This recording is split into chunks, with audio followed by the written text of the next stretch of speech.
Take my chair for a second, though,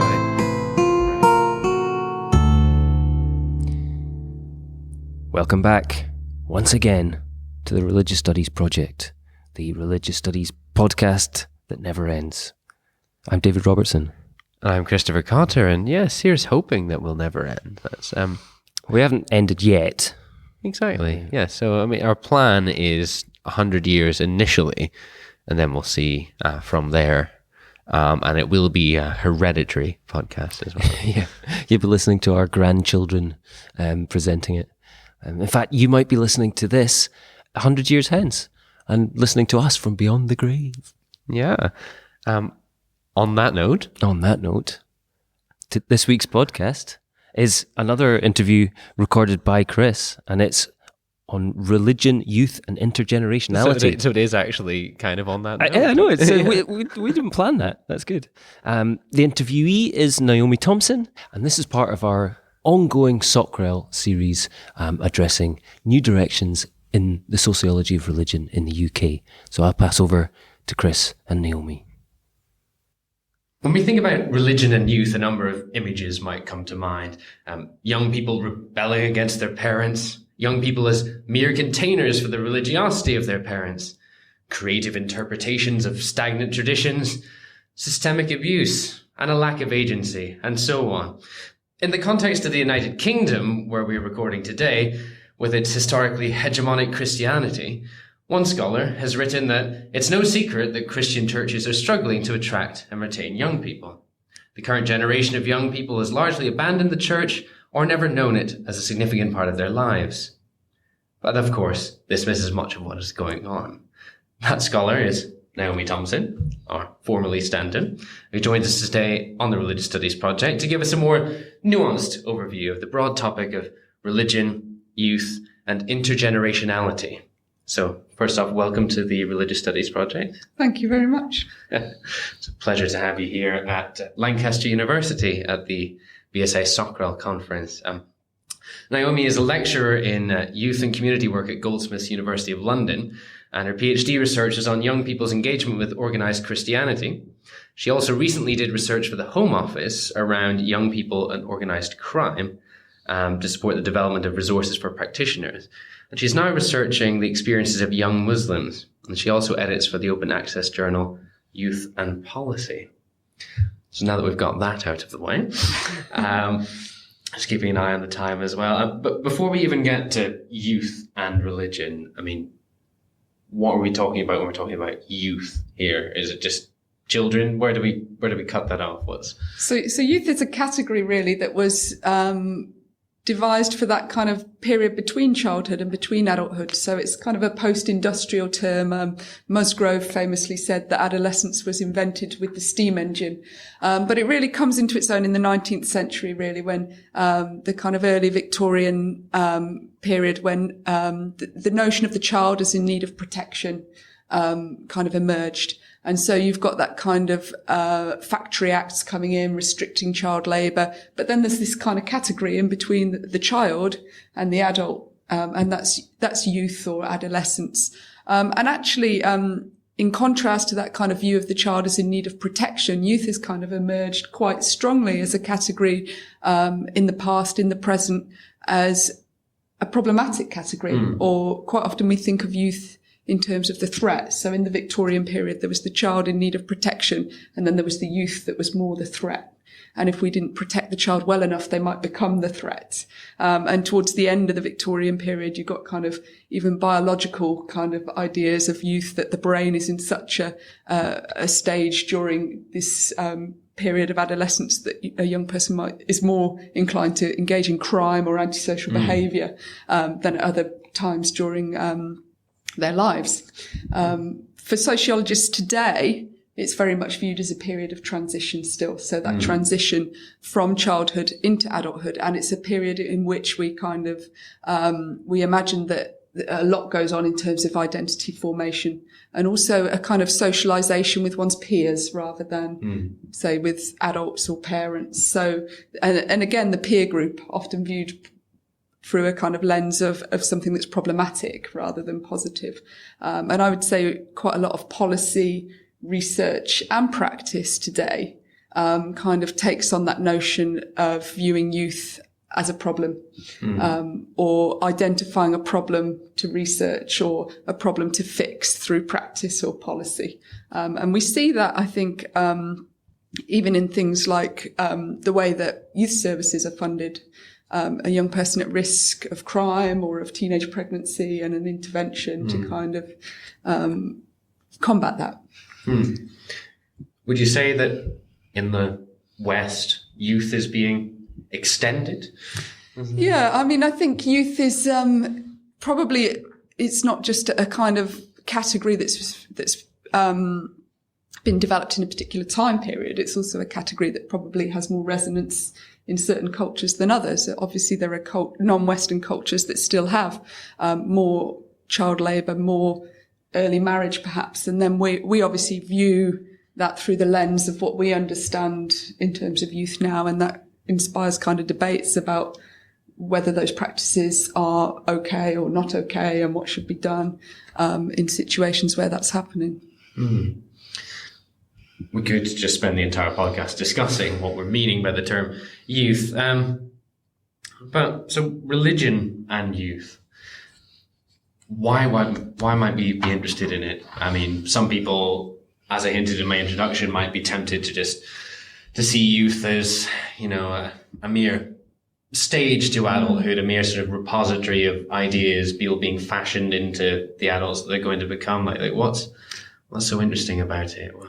Well, I mean, again, that kind of idea of identifying a problem and researching that is kind of happening, isn't it? So I think a lot of research around religion and youth has looked at the decline of churches, and you kind of quoted me kind of earlier, kind of, what I'm trying to challenge. I've sat there and I've written myself. Although most of my research was with the young people who had chosen to carry on engaging throughout their youth.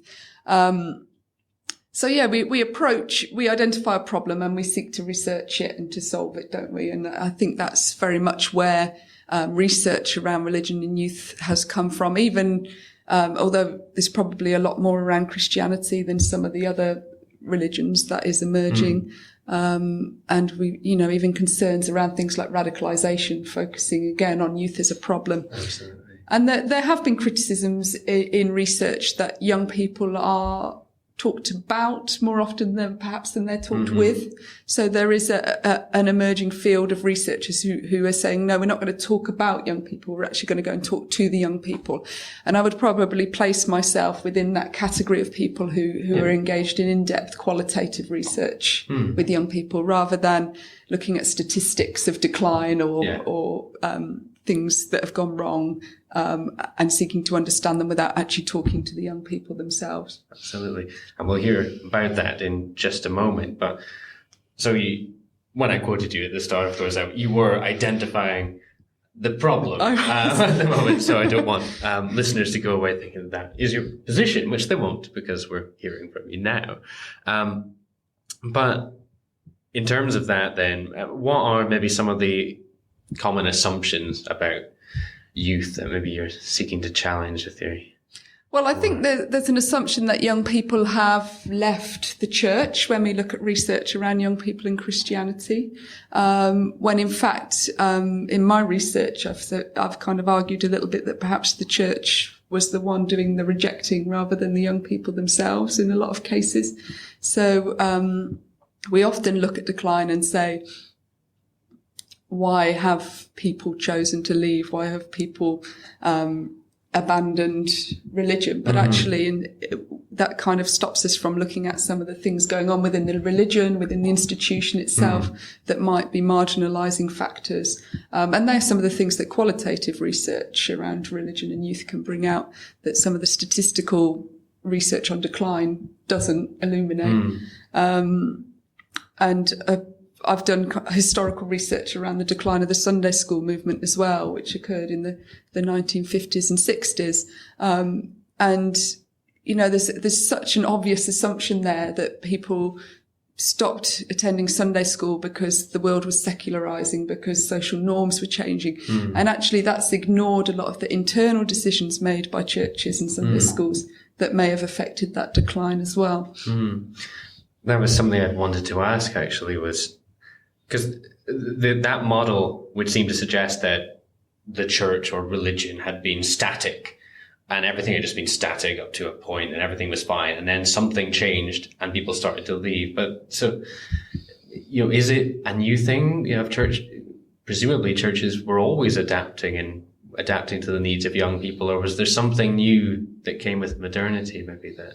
Well, I think when Sunday schools were set up, they were very much connected to social need. They were teaching young people to read and write who were working 6 days a week, and then on a Sunday could be taken into the homes of teachers and taught to read and write. And it was very much a lay movement. By the time we get to the 20th century, it's no longer kind of adapting to changing social needs. It's very much an institutionalized thing. There's a kind of culture in the UK that you send your children to Sunday school, regardless of whether you attend church as the adults, as the parents or not. And that's what changed in the mid-20th century, is people stopped sending their young people and their children to Sunday school. That kind of tradition broke down. And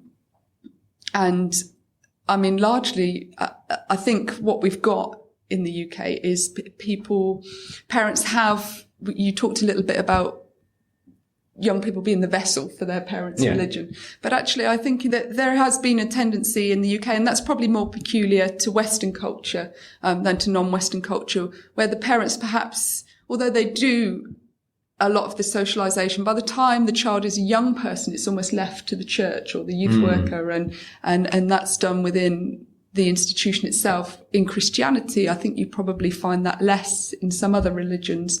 I've only done a little bit of research with Muslim young people so far, but some of the young women were talking about how they don't attend the mosque regularly, and attending the mosque is not necessarily something that the women in their culture do. It depends on the particular area they live in, the mosque that's nearby, their particular community.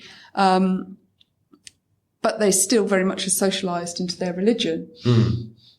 Yes, and I was hearing a presentation yesterday. I can't remember the name of the scholar, but I was talking about just that, Muslims in Birmingham and the sort of after-school education and everything. It seemed quite in contrast maybe with the stereotypical norm of Christian education. So your empirical work, you spoke with young people. You spoke with young people who were participating in various ways. I mean, so let's hear from them. What is Christianity for them? Why? Yeah, I think one of the interesting things for me is a lot of the talk from recent research around young people, and it stems from Grace Davies' work around vicarious religion, but we also see it in the American literature, Smith and Denton, about moralistic therapeutic deism, and Collins Mayo et al. With the Happy Midi narrative. And somebody was talking about this yesterday and touched on this a little bit in their presentation. I can't remember who.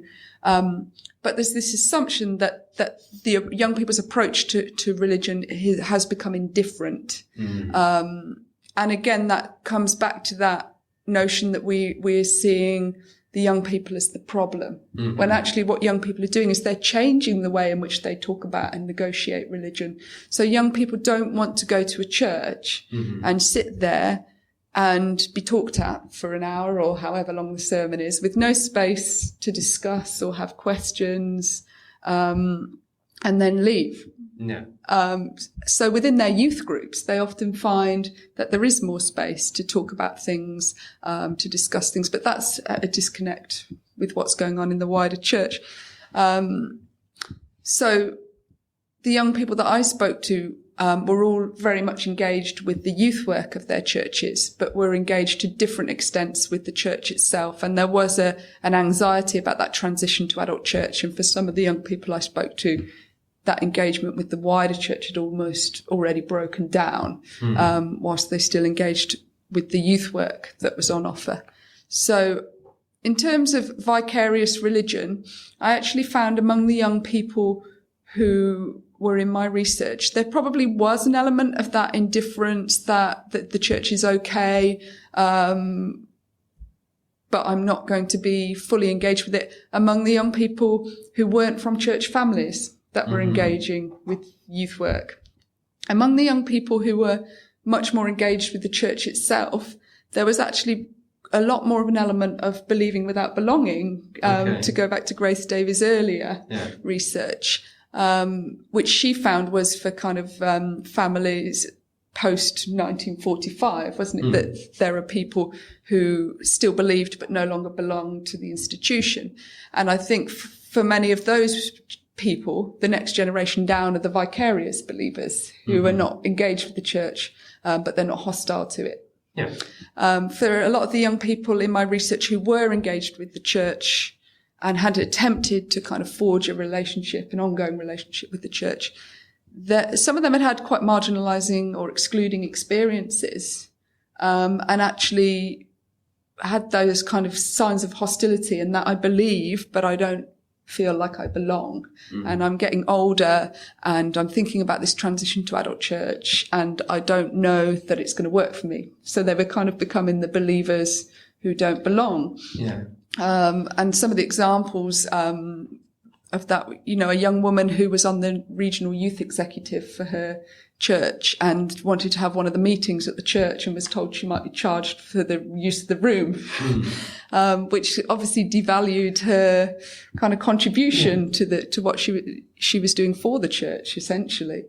And that affected her to the point that she felt she didn't want to keep going back to church, but was still engaged with this youth executive at the regional level. So I'm just going to throw a curveball at you there. It's not maybe so much the believing without belonging of Davy, where maybe people become just gradually not. It's maybe it's still engaged. There are reasons for not belonging. It's not just that they... It's probably more. There's been a more significant kind of excluding experience than Grace Davy outlines in Believing Without Belonging. But she does suggest there might be some elements of hostility towards the institution in that concept. So, it's a slightly different emergence of a similar concept, I guess. But the young people, they are trying to negotiate religion and what it means for them in a culture that is not always open to where their wider lives might feel like they don't always fit with the way that the church is and the way that religion is. And there's a lot of questions about the role of religion in their lives. And actually, is the religious institution giving them a place where they can kind of resolve that tension? Or is it the way it's set up and been set up over time, something that isn't an effective means of engagement for them? And if it's not, do we then say, oh, well, because they want to talk about things, because they're saying actually they're not sure about this teaching around sexuality or gender or any other issue, they're vicarious believers who just want to believe what they want to believe, or they've got this moralistic therapeutic deism where they just want to hold on to religion but live a good life and be happy and believe the bits they want to believe and not believe the bits they don't. I think that's a dismissal and a kind of devaluing actually of what is changing for young people in terms of how they think about religion.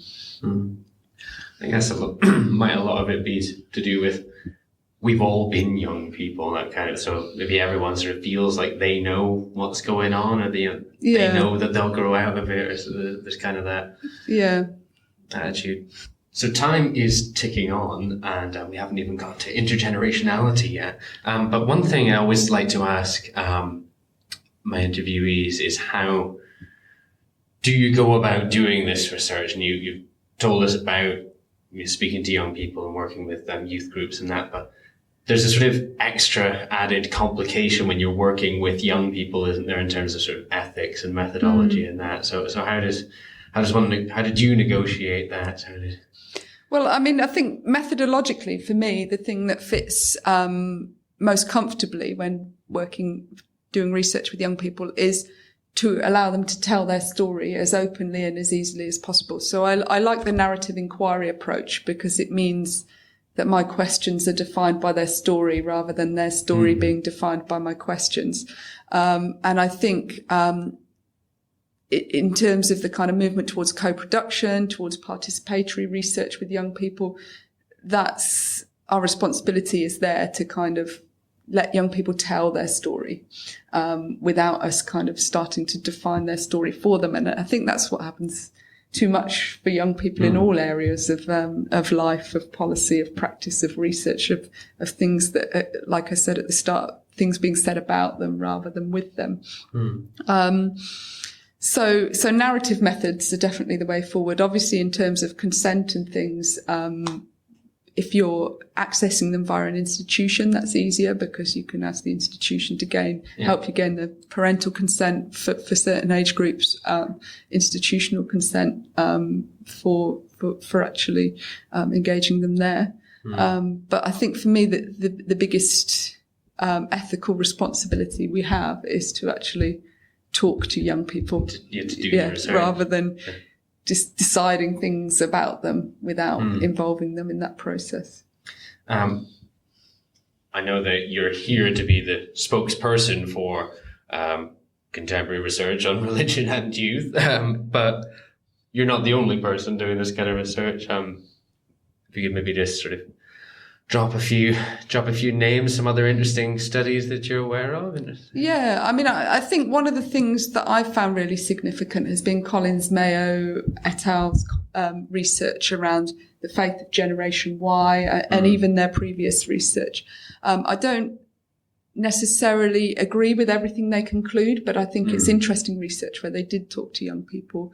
And there's a lot that comes out of that around the religious chain of memory and the passing on of religion, and whether that chain of memory is broken for young people in the UK in terms of Christianity. I think the stuff that Matthew Guest, Kristin Orn, I'm trying to remember who else was involved in that project, Sonia Sharma. Their work around Christianity at university has been really interesting, because we do see that dominant evangelical Christian on campus, and they've actually pulled out a lot of the more nuanced expressions of Christianity that lie beneath that perhaps are not as visible all the time. So that's really interesting. I'm trying to think of something to recommend that's not about Christianity, but I guess I'm kind of thinking about my research. You're that in your I've done. milieu, and we can append some of that to the podcast. In terms of research with Muslim young people, Sugra Ahmed, I think she's at she's in Cambridge at the Wolf Institute, and she has done some really good research about accessing the voices of young British Muslims. Really, really excellent research. And listeners and viewers who might be interested in that, in Collins, Mayo, and in your sort of nuancing of that, you have an article in the Journal of Beliefs and Values called Christian Youth Work, Teaching Faith, Filling Churches or Response to Social Need, which we will again link to with this. As I said, time is ticking away, and I asked another couple of questions. We might have to. The intergenerationality aspect's kind of been there, but just since I flagged it up at the start, is there anything you maybe have to say about intergenerationality? I mean, I think we have a tendency to assume that patterns will continue, don't we? And I think America's a good example of that, because the National Study of Youth Religion there has kind of found that over time there has been a pattern of young people kind of engaging with religion in their childhood, disengaging in early adulthood and re-engaging later. And I think that's very easy then to assume that as young people disengage, they'll still re-engage later. And actually, we need to be not assuming that patterns will continue, because things are changing and young people are changing, and religion is changing, perhaps not fast enough, perhaps not in response to the right things all the time. But I think we have to expect change rather than pattern in the way that religion is passed down the generations. Yeah. And we must always remember that we haven't had data for that long, particularly when talking about generations. It doesn't go back that far before we don't have any really worthwhile data to be going with. So that's a very good point. Especially research that actually talks to the young people themselves as well. Absolutely. So as a final thought then, so I know that you're currently you're working with Muslim youth. So, how do you maybe see the insights from your previous work helping with that? Or have you started that work? Are you finding it, to be a different challenge? Yeah, I mean, I think it's different. Muslim young people are in a smaller, they're not in the majority religion in the country. They're in a group that's often persecuted and stigmatized, and that affects the way they engage with their religion in different ways. So I think there's less vicarious religion among that category. I'm not saying there's none at all. But a lot of I haven't done research with enough Muslim young people for it to be generalizable. But young people have talked actually about how they feel a real responsibility to represent Islam positively. So a lot of them are actually engaging more with their faith in order to kind of be a positive representation of it in a hostile culture. So, yeah, there's some interesting findings coming out. It's early days. I realize there's a whole lot more we could have said, and that was sort of a snapshot of your work, and very much rooted in a UK context. These dynamics are going to be different in the rest of Europe, in America, and in non-Western context, probably even more different, but very useful to get a flavor for why it's important to do this sort of research and how to go about doing it and what it has to contribute to the broader study of religion. So thank you, Naomi. Thank you very much. Well, thank you very much to me for that interview there. We've never done that one before. That's good. Yep. So we're delighted to have had that interview there. And a few other podcasts and other researchers came up in there. David Vos was mentioned, I believe, because he's got a lot of work looking at trends and sort of religious transmission and that sort of thing. So do check out his podcast with David, speaking about quantitative approaches. And also you might be interested in Dusty Hoseley's interview with Lynn Davidman on conversion and deconversion as concepts in the sociology of religion, which isn't one of the SOCREL series, but quite clearly engaging with relevant topics. Indeed. Next week's interview isn't part of the SOCREL series, and it's an interview with MJM Hundert called Death, Music and Ritual, Contemporary Requiems in the Commemoration of Death and Violence. And that was recorded by Brianne Fallon earlier this year. Yeah, no, we're looking forward to that. Brianne's quickly becoming established as one of our regular interviewers, so delighted to have that. We've got another, not much more of the SOCREL series left. That's us past the halfway point, isn't it? Indeed, I think there's another 3 episodes to go. Yeah. And we'll complete that by Christmas time, just in time for the Christmas special, and then we'll be taking a couple of weeks off over the Christmas period to allow you to so you can enjoy the festive season without having to worry about missing your favourite podcast. Yes, and as we say, we just referred to it there as the Christmas period, but we are in a context where cultural Christianity is hegemonically dominant, and so we do tend to use that term for the season, but we could call it our winter break, our Festivus, or whatever you wanted to call it. Indeed, and we're going to be abandoning the use of the AD calendar as well, as it is also Christian cultural hegemony, and we'll be referring to things using the Discordian calendar from now on, which dates everything back to the publication of Ulysses by James Joyce. That I'm looking forward to the next semester. Indeed. That'll be good. Without further ado, before we babble incoherently even more, we should just say, if you want to get more of these podcasts into your ears, one way to do that is to subscribe to our mailing list. If you go to religiousstudiesproject.com, you can subscribe via MailChimp and decide when and how you want to get those to your inbox, and that's graciously sponsored by the Australian Association for the Study of Religion. If you want to support the project yourself, you can use our Amazon affiliate links. That's .com, .co.uk and .ca, in which case you make Amazon give a bit of their profits to us. Absolutely. And if you want to join over 4,000 people following us on Facebook. How many? Over 4,000. Wow. 4,000. 4,000. 4,000. Sorry, I'm all Lambeth at the moment. And there's approaching 4,000 on Twitter as well. But we're also on YouTube. Tommy's been diving into the YouTube channel, trying to make it a bit more user-friendly, adding tags and proper descriptions to the episodes and everything. So you should check us out on there as well. And there'll be some exclusive content coming up on that channel very soon, not least the Christmas special, which I'm currently editing. Other than that, you know where to find us. Please do join the conversation, either on the website itself, in the comment section, or on Twitter, Facebook, or anything else. And we want to hear from you. And together, we're going to say... Are we going to do it together? As we always do, thanks for listening.